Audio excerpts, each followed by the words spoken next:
ubamba umthetho uyitshela ukuthi right. Futhi uma ubambile umthetho uyitshela ukuthi right. Kodwa one thing bayisoni bobabili. Hey yeah. Bazogwetshwa babhubhe bengenamthetho. Hallelujah. I know. Ngicela uqhubeke sisilawo kade ufunda khona.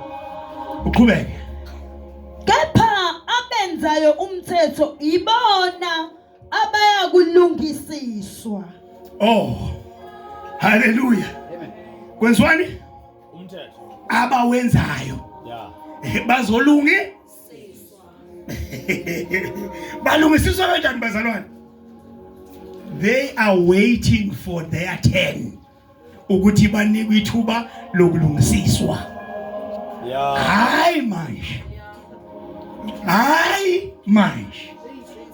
Njengamanje kuseyisikhathi salaba abangenawo nje tu.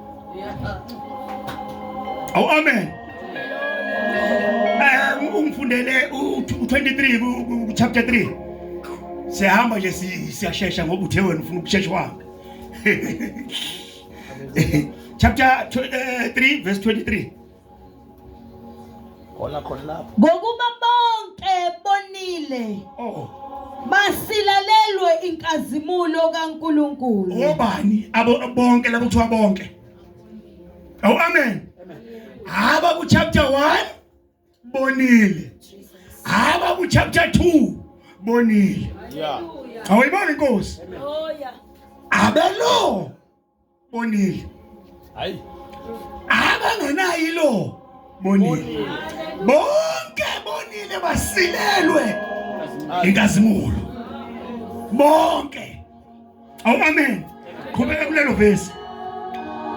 Balungisisiwe ngesihle ngomusa wakhe ngokuhlengwa okukuKristu Jesu. Yebo. Hallelujah. Hallelujah. Amen bazalwane. Kukhona another group. Yes church.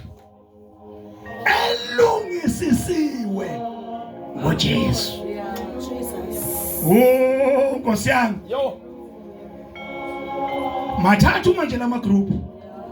Kukhona abalungisisiwe ngoJesu. Hallelujah. Hallelujah. Sekuwena ke lo. Oh amen. Seku uwe. Yithi ke la. Ulungisisiwe manje ngo Jesu. Ngo Jesu. Izothi ma iqhubeka